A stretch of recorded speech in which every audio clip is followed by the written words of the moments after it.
There are a lot of words used to describe how we fail to see what's in front of us.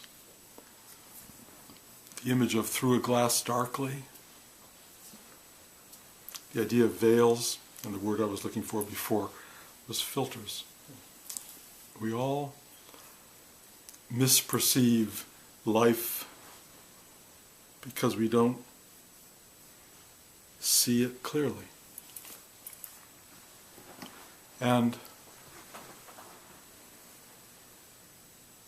in a sense, we are partly responsible for the filters. We unconsciously but actively begin to assemble these filters because, one, we're programmed to, and two, because in a way it's easier for, let me put it this way, an immature mind to see the world through a narrow focus, because the experience of totality requires a certain kind of maturity. And not everyone is ready for that. But because my life is so baby-centric, with almost 9-month-old and a 3.25-year-old baby in day-to-day life, I become very observant of how the filter begins to assemble itself, or the filters. And we're so unconscious of it that we don't even understand when we get older how little we're seeing. If you're a conscious parent or grandparent and you know that you are very much part of the process of establishing the filtering system, you try to do it consciously. You try to tell your child that they're loved, that they're worthy of love, that certain behaviors are not loved, but they don't affect the fact that you love them, that you distinguish between behavior and being, that you help as a parent perhaps contradict some of the social filters that are coming into play, and there are numerous social filters. They have to do with you're a girl, you're a boy, you are meant to behave this way and not that way, that certain behaviors are disapproved of and you are seen as being unworthy, or you are seen as being a bad child. And you can identify with all these things. You might even identify with being bad. Some kids find, well, that's where all my attention is coming from, and I will be a bad person because the focus, the energy, the intensity of experience is so much greater than being a good child. You're told that you are beautiful, that you're cute, that you're sweet. Whatever you are starting to build this identity block by block by block by block. Talia now walks around, she says, I have a sweet tooth, which means she therefore has a right to as much candy as she wants, because that's who she is. She can't help herself. Like her mother, she has a sweet tooth. I don't know if I'd said this last week, this thing about Talia, but it kind of defines her. I was making her breakfast last week, and I said, I think I did tell this last week. Do you want to read a Time magazine while I'm making you breakfast? And she says, no, I only read the New Yorker.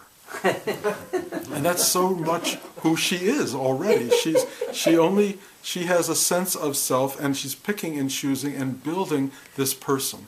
Everyone in this room has done that. Everyone in this room not only has built a person unconsciously and vaguely consciously since you were a child, but this person that you have constructed is something that you will defend to the death, to support and to be. Some of you don't like that person. Some of you would like to get rid of parts of it. But mostly we are identified with the filter and the vision of who we are through that filter. And it's really the cause of all of our suffering. It's in many ways illusory. Illusory because it's only an imprint of a moment that you have extended into a very long-term perception. If someone tells you you're stupid when you're in the second grade, that imprints. You can walk around either being stupid or fighting that identity for the rest of your life. You don't want to be that person. You know, I remember summer camp, going to summer camp, which I didn't want to go to, and playing baseball, which I couldn't do, and getting a, 4 balls. I had a ball. I mean, I don't know the terms anymore, but I never hit a ball, and I had a walk the first time at bat, and everybody just jeered me. It was like the worst thing that could have happened. I didn't even know why I was being jeered, but I knew 2 things: I will never play baseball again, and I cannot bear being perceived with a jeer. I can't be, the idea that people don't like me for something I can't do and don't even understand. And I never played baseball after that, even when the opportunity might have been wonderful and fun and enjoyable. That was absolutely no. And I began to then generalize that into most sports, because I could see that's not where my strengths are. So where were my strengths? Well, somehow I was creative, so therefore I could tell stories which kids love. I could put on plays which the neighborhood kids seemed to enjoy, and I started to build a structure that I called Bruce that I liked. In many ways I liked. There were things I didn't like. The fact that I was such a bad athlete was always a pain for me, because I couldn't be what other people would approve of. So I had to find other approvals, and did. If someone tried to take that away from me, if someone diminished me, that was a terrifying thing, because then who was I? Who was I without these strengths? And we all have them, and they're all relatively fragile structures. And all of us have these fragile structures that we do not want to be attacked by anybody, and we will attack anyone who tries to do battle with them. And it's very, very painful defending this, what I would call assemblage of self. And the natural progression of life is to begin to disassemble that self. And many of us think of that as the most terrifying thing in the world. You look at something like Alzheimer's, where you can't remember who you were or are, and we say that's got to be the most terrible thing ever, when in fact it may be actually quite a blessing. My mother-in-law, who I've talked about quite a bit, who had something approaching Alzheimer's, described with different terminology, but as she forgot who she was a woman who absolutely had a kind of need for vengeance with so many people in her life who had done her wrong, and then she couldn't remember who they were or why they had done her wrong. And all that part of her psyche fell away, and there was suddenly this very sweet, almost childlike, innocent person. And she was such a good person. In the end, she was not fun to be around in the middle, but in the end, she became very calm and very quiet and very at peace. And her last moment, which I've described in many other places, but I'll describe it again. She's lying in her hospital room on the last hours of her life, and I walk in the room, and there's tubes everywhere, and she looks at me and she goes, and that's all there is to say. What can you do? What can you do? Here I am. This is it. This is what it comes down to, this moment. And she was more at peace at this final letting go of her life than almost anybody I know who lives a very gregarious and intelligent and supported life. Because the process, I don't understand the process, but the process is create a self, use it to build you and then also the world, because we're here in a way to do that, and then have it taken apart. And as it's taken apart, it either frees you or scares the hell out of you. But it's going to happen. And you can be a participant in that journey if you want. It's kind of paradise gained and paradise lost in a way, but really, it's the other way around. You kind of lose paradise as you create this self, and then you rediscover it again as you let go of the self. The self that you have created is, in a sense, of very limited duration and serves a very real function, which is you are in the material world because you need to be here to do something. The world needs you. I mean, look out the windows. All those houses have to be built. There's a university down there trying to teach you all about the history of the world and where it's come from and perhaps where it's going. You know, this world is an extraordinary construct, and we're all absolutely here temporarily to work it, to do it. And then our job is done, and the whole identity that came into the building is now being taken away, and you go, but, you know, that's who I am, that's what I am. And basically, if you get a teaching along the way that says it is not unnatural to let go of this stuff, you begin to participate in something that is referred to as liberation. You liberate yourself from your identity. And it is not easy. It's not easy because it's so terrifying to the ego structure that has built this brick by brick. It's either a solid hut or a huge mansion. You know, it may be a penthouse overlooking Central Park. You know, you built this thing. How dare they take it away from you? But they do. They will. And they being, you know, Rudy used to call it the guys upstairs, which I love, but it is, who knows what it is, but it is the process. I've talked about it in recent time as Shiva. You know, the universe has, in Hindu terminology, has three gods: a god of creation, Brahma; Vishnu, preserver; Shiva, destroyer. Well, as you get to a certain point in life, Shiva becomes a dominating force. You know, the preservation part is over. And now we're having the part that takes you apart. It's not a bad guy. It's perceived by the ego mind as a villain, you know, the scariest thing in the world. But by the soul, it's simply a force that undoes you and releases you back to what? What does it release you to? Well, for most people, what it releases you to is a complete unknown, and therefore terrifying, as the unknown is often terrifying to people. But if you have begun a practice of meditation, of sitting still, of quietly practicing letting go, or as Rudy would call it, surrender, as you practice that, you start to sit in these spaces inside this chakra system, and you find your way, perhaps in my situation, into the heart chakra. Each one of us has a dominating chakra, but you go into the core of that chakra and you sit still there. Once you get past the terror of boredom, the terror of stillness, you discover, and you'll see I have a little sign downstairs that says, "Be still and know who I am," or "know that I am." And in the Bible, I think it's "be still and know that I am that." But just be still and know that I am.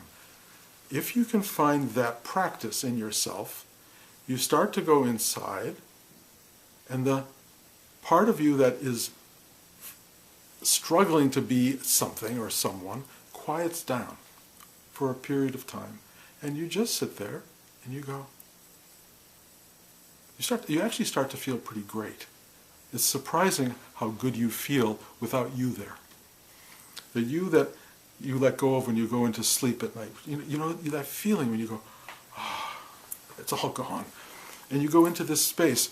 In a way, meditation is doing that wide awake. You go, ah, and you just sit there. And as I often describe, it's what I call the portal. And I guess you could have it, I don't do it so much through my mind or through my ego superstructure. I do it in my heart. I go right here, get very still, and then the portal opens. And I am just floating in the Absolute. And the thing about being in the Absolute, or whatever you want to call it, cosmic consciousness, God consciousness, one, it's so familiar. Two, it's so embracing. It so loves you for being. It is, in a sense, love itself. And you just are there. And in a way, you know, not only have you gone to it, but it's never not been there. You know that, in a sense, it's the very place from which you emerged, and the place back to which all of us return. So you start to develop a real familiarity with this place, and you start to go, I want to go there. Now, in opposition to that is the world. Oh, money and wealth and sex and fame and all of this stuff. And it's so compelling. Or, I'm the worst person who ever lived, which is a great way of being very locked in the world. Or I am whatever you think you are. I am. It absolutely destroys your ability to get still and realize what I am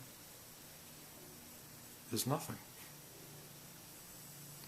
Nothing. There's nothing there. No person, no form, no content, no color, nothing. But it is the source of everything. And it is so exquisitely satisfying, welcoming, complete, total, absolute. And there you are.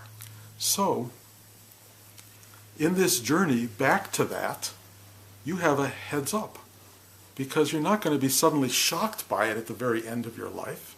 You are going to be someone who goes, of course, this is it. This is how it works. And you have this enormously beautiful process through your life. Not that you can't get caught. Every one of us gets caught by stuff.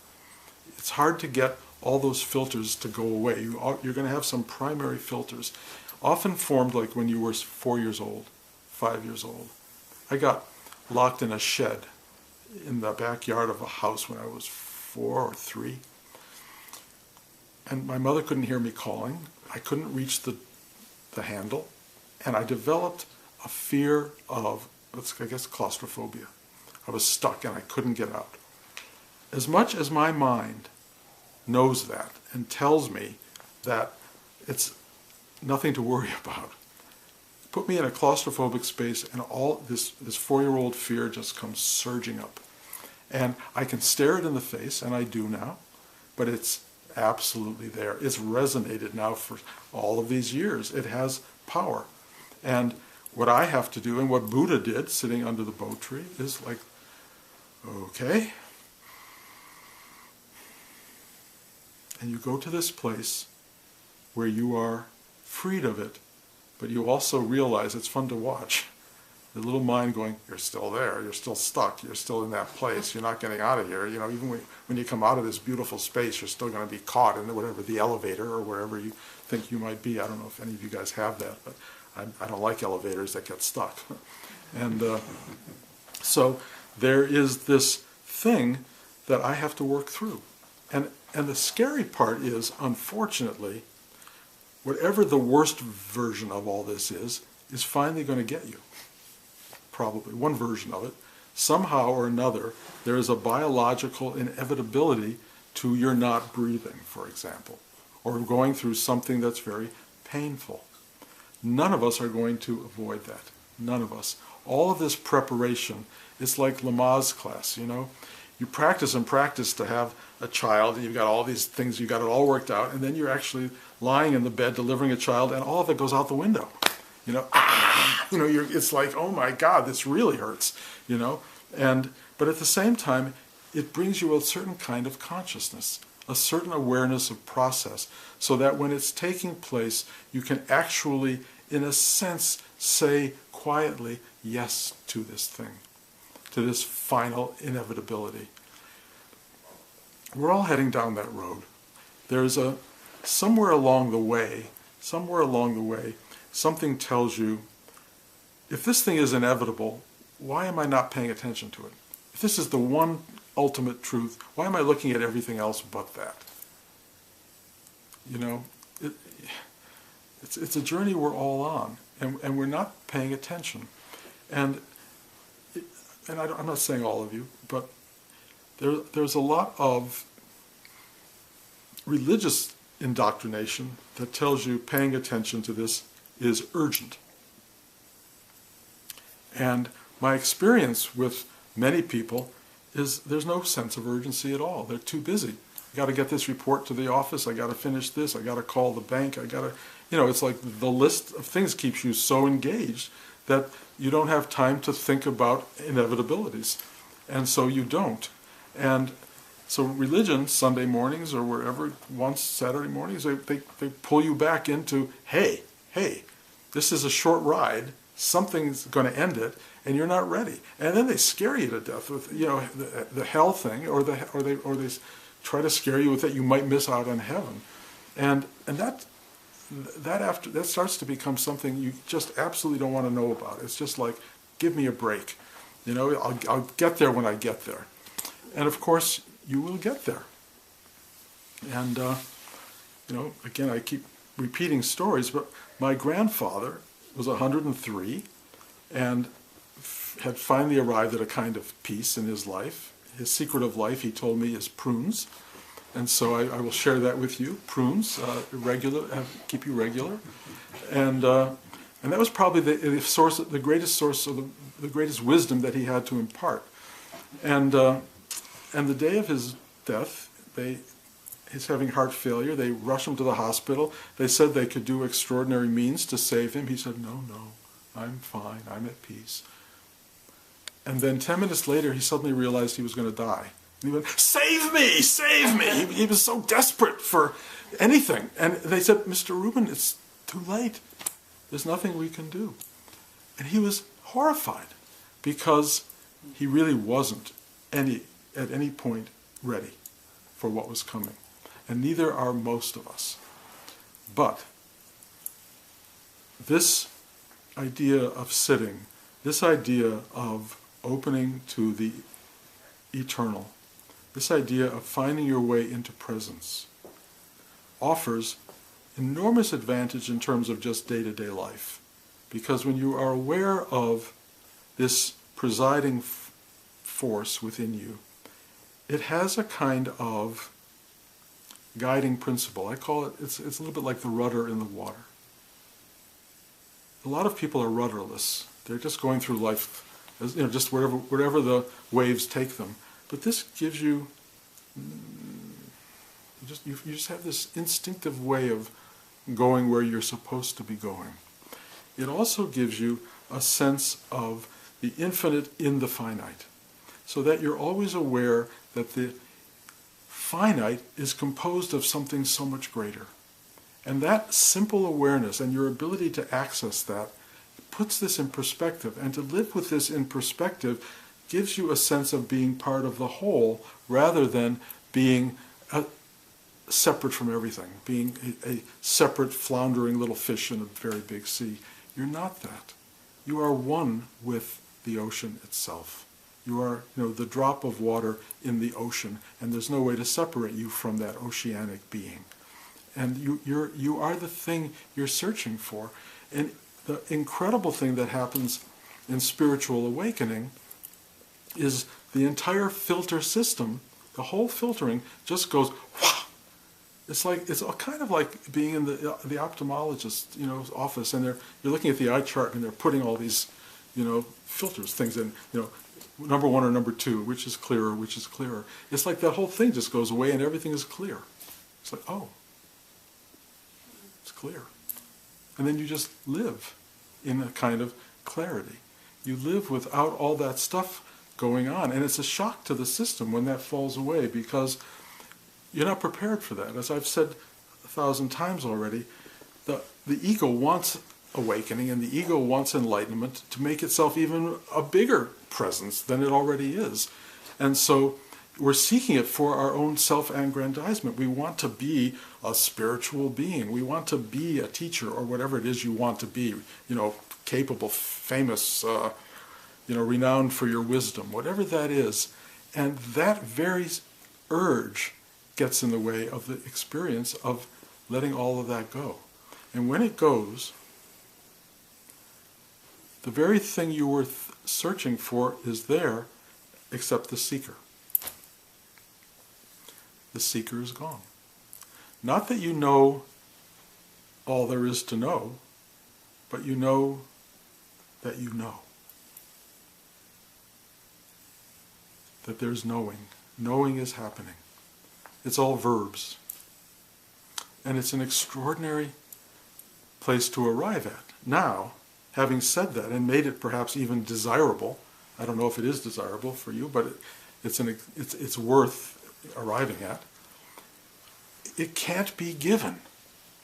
There's no one who can hand it to you. No guru can give it to you. But the guru can help you begin this process of unfiltering, cutting off all of these layers of misperception. Literally, I mean, part of what I do when I sit with you is I look at you and it's not a matter of seeing so much as feeling where there's a knottedness, if you will, or where there's something that's off. I can just explain it as that. Something is misguided or misrouted or something, and I don't know what leads the system into finding it, but it goes right there, and it just works it. It just works it. And then suddenly there's this like a little tiny little release, and it's done. I don't know how it's done. I've never understood any of it, but I know immediately when it takes place, and I know that you will walk out of here with a part of you severed, if you will. A part of you that has defined you is no longer defining you. It could be a very ancient part, it could be a very recent construction, but whatever it is, it's gone, and there's a greater flow. And that's as much as I can do. I cannot free you of yourself. I can make you frustrated that you're not there. One of my students, a wonderful, wonderful student, was so angry when I had my awakening. He was so furious that I had awakened and he hadn't, that he just sat down and tried to figure it all out. And finally he said, I'm never going to figure it out. And that moment, pop. So by getting him angry and frustrated, I served him very well. And all I can tell you is it's there to be found. Is there urgency in finding it? It's a really fascinating question. My feeling is I don't know what to believe in terms of Buddhist cosmology. It's fascinating to me. The Tibetans have it all worked out with the wheel of life and death, and you keep coming back over and over and over again until you finally go pop. Maybe that's absolutely true. I would say it in my mind. It feels right, but it may not be. If it is true, then you may want to get off that wheel. I mean, just try to imagine high school again. Do you really want to do that? Do you want to go on the same ride again? Because that's kind of what they promise, that you get to do this thing over and over and over until, like Groundhog Day, you get it right. And what is getting it right? It's just, oh, you see it. I don't have to go that way. I don't have to get caught in that trap. I don't have to, whatever it is you don't have to do, you stop doing. And you finally get to a point where this whole thing just goes, done. But it takes an enormous amount of commitment. And what I feel I'm faced with, and I'm not referring directly to anyone in this room or listening to this talk, but if it registers, then listen. I call it flaky spirituality. Flaky spirituality is it's kind of like a dilettantish approach to being spiritual. You do it when you want to do it. And a lot of people do it because it's an identity. Oh, I'm spiritual. I eat quinoa, and I don't eat meat, and whatever your thing is, you become a spiritual identity, and that has zero to do with what we're talking about here. But it becomes. I have friends who sit when meditate when life is hard, and I have friends who only sit when life is good. Winter soldier, summer soldier. They define when I'll do it, when I won't, when I'll go to the gym, and when I won't go to the gym. Look at it that way. And just the fact that you are debating, today I'll go to the gym, I feel like it, today I won't, so a week or two goes by, and then you go, nothing happens. Nothing happens. It's got to be regular and disciplined. And discipline, the difference between discipline and deciding to do something is that discipline you don't have to decide. It's you do it. This is what I do. Spiritual development, letting go of filters, is a practice. And if you don't do it regularly, it won't happen. And if it does happen, a filter will go away for a day, and then a week later it's flipped back in again. And you may even have flipped it back in yourself because it's comfortable. This is how I like to see the world. It's very weird to see the world without filters. It's very weird. I mean, I'll tell you, one of the hardest parts of the world without filters is you have nothing to defend you. You have no defenses. You are completely at mercy is the wrong word, or maybe it's a good word. Everything affects you. Everything. You are touched by everything.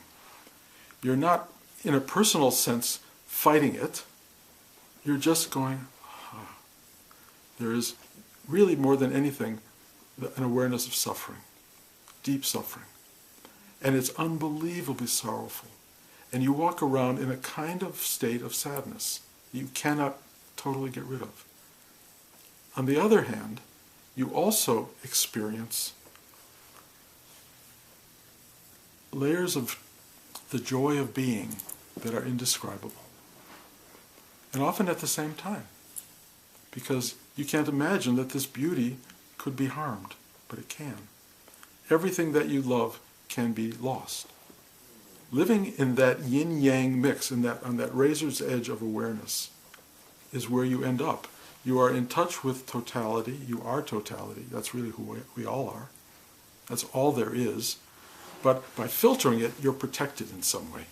You don't have to touch it, feel it. You can cut it off. You can do it. I'll worry about it tomorrow. You know, you can use that approach. There's lots of ways of being that allow you to not feel the universe. When you awaken, you will feel everything.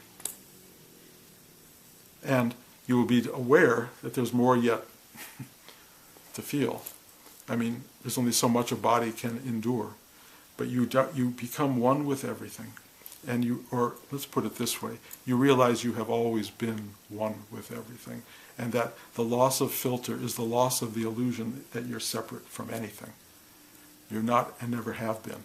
So nothing changes except your awareness that you are absolutely everything, and what you discover at the core of that everything is that there's nothing there at all.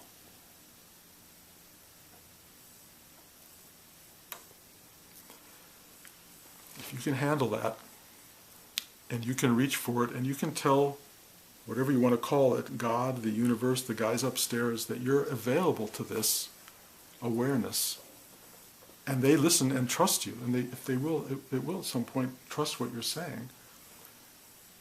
Boop, there you are. It's yours.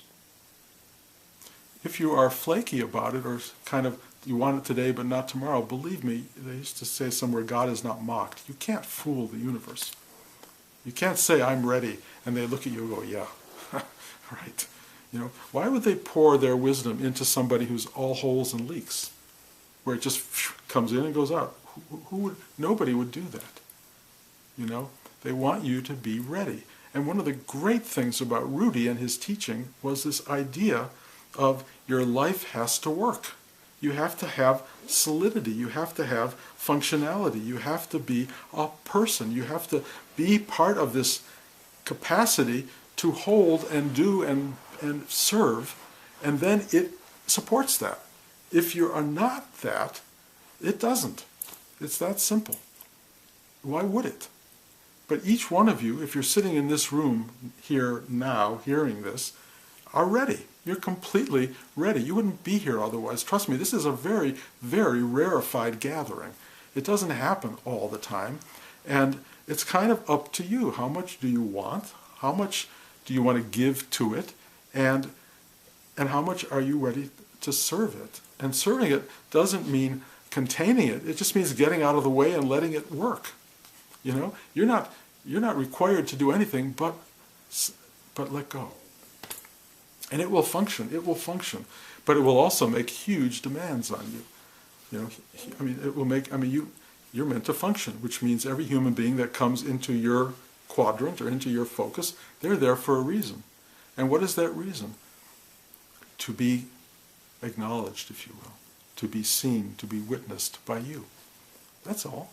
Witnessed, but by you, not by someone who goes, "Oh my God, she's so fat," or "She's so gorgeous," or it's to be witnessed as a presence. And if you witness everyone around you, like the people in the in the laundry. If you witness them as a presence, and this happened to me in Seattle, it was amazing. I just loved the people in the laundry. The last place we went when we were in Seattle was out to dinner with our launderers, with the cleaners. And it was one of the best, amazing dinners imaginable. We just were connected. We had this with Blanche and I, with our trainers at the gym. You're present with these people, and they're present with you, and there's no judgment, and you've given something that will endure. It will endure. I think it will endure. If it doesn't endure, it certainly was there in the moment. That's how you live. You begin to live with the responsibility that if it's in front of you, it's yours. Whatever it may be, it's yours. It may be there for a tenth of a second. It may be there for 20 years or 50 years or whatever. If it's in front of you, it's yours. If you marry it, you better be good. You better work with it and be good to it, because that's your job. That whatever's at the core of your mandala, if you give birth to it, that's your work. If you don't have that particular kind of configuration, who arises? Best friend. Who's your best friend? They require presence and consciousness. Who are the people you see on the subway, on the street, on whatever? That's your daily work. And if you are available to that, the universe just floods you with consciousness and presence. And you can give and give and give. And what happens when you give and give and give is you become more and more and more available to source. So much more goes through you. You can't believe the richness and the depth and the fulfillment that comes in the space that you occupy. It's an extraordinary ride, and we're all on it. Everyone is on it. It's just, I'm waiting for everyone to pop to that awareness. That's all I'm here for, is to help people pop. And that's how I look at it now. And a popping means just go, oh, wow, I'm not filtered. I am that. I am this. I am, period. That's the only goal of what is being done here. And then you don't need this at all. You don't need to come here.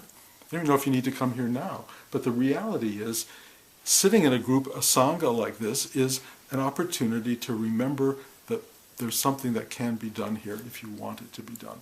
And we're all here together on that ride. So as best we can, let's remove the filters. Commit yourself to clarity. Commit yourself to this ride. Tell the universe, I'm available.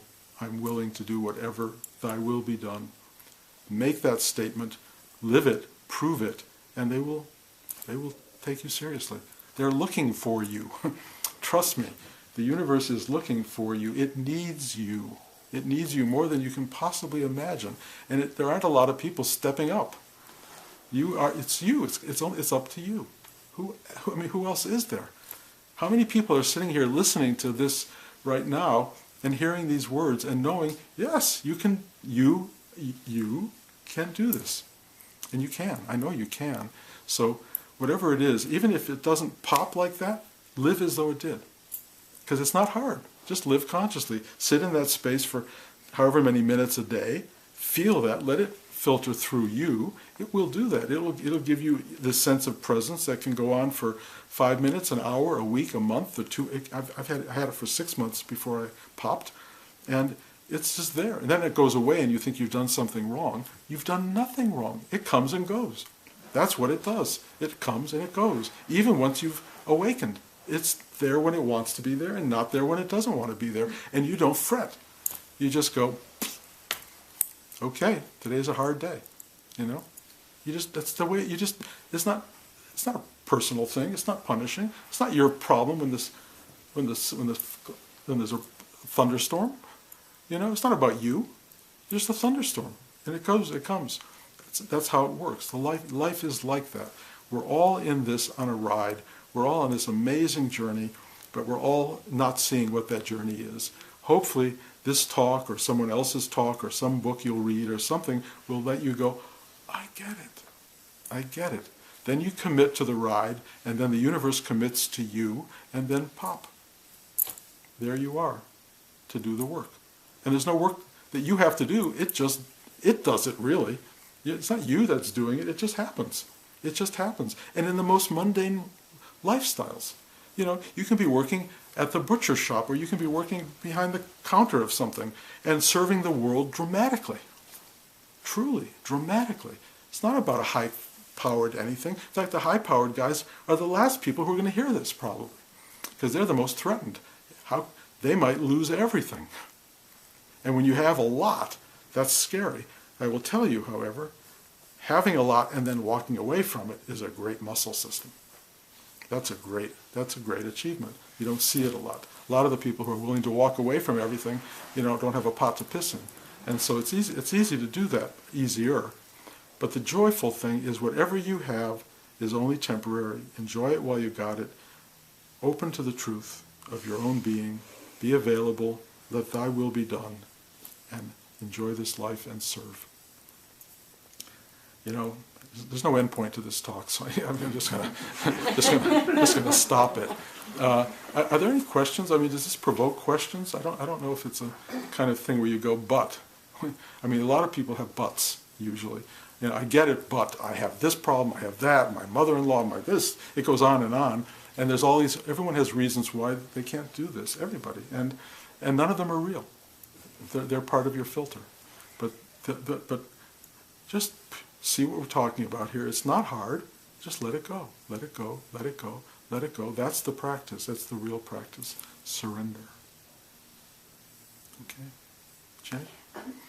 You were talking about that fabulous meal with Alondas and people that you meet in kind of serendipitous prep situations. But what if you go through long periods when you're not receptive to being garrulous or that social, and you're just kind of, retreating within for whatever reason?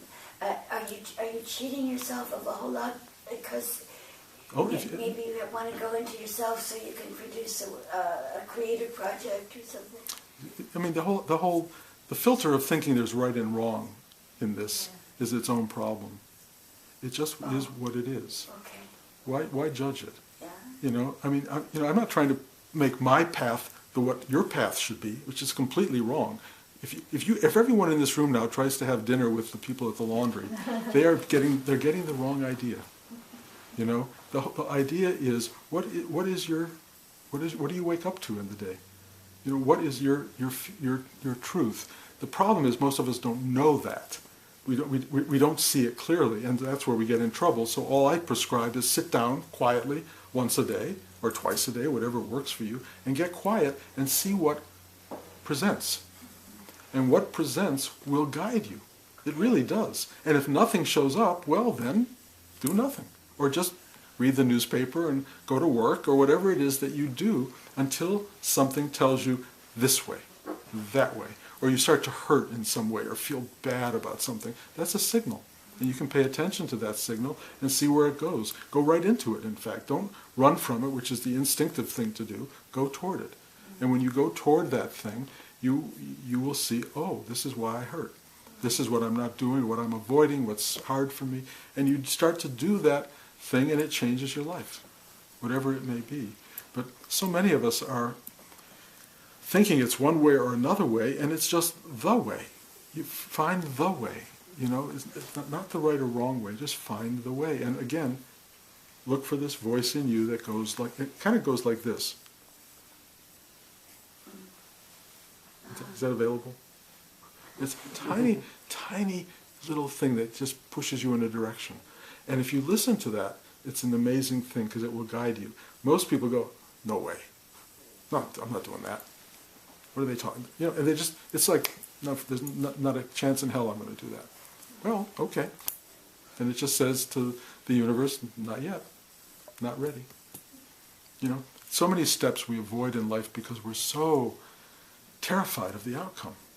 But who's afraid, and what is the filter that creates that fear? That's what you want to let go of. See through that filter. And often the only way to get through the filter is to go through the fear. And then the filter just, you see it almost like it's not real. It has no real substance. And that's a great release. Most filters are created, as I said, when you were a tiny kid. This little 4-year-old that's running your life right now. And why give it that power? It's crazy, but we do. Okay. Thank you guys for coming. Next week, Blanche and I will be in New York. The week after that, we'll have class here, Classes will probably be 2 or to 3 times a month, something like that. And there's no requirement that anybody come, but it's available. And you can look at it in your own terms of, again, I don't care where you go or what you do, but there's an opportunity here to get reinforced, in a sense, in a particular way of looking at life. So you're welcome to come for that reinforcement, but it's in no way going to do anything to you other than help maybe inspire a certain kind of action or way of being, and we'll all get closer and closer and to a sense of communal clarity. And that's an amazing thing, where people really do understand, wow, we, and not through an ownership position, but through a kind of lack of ownership, we are the very thing that we're looking for.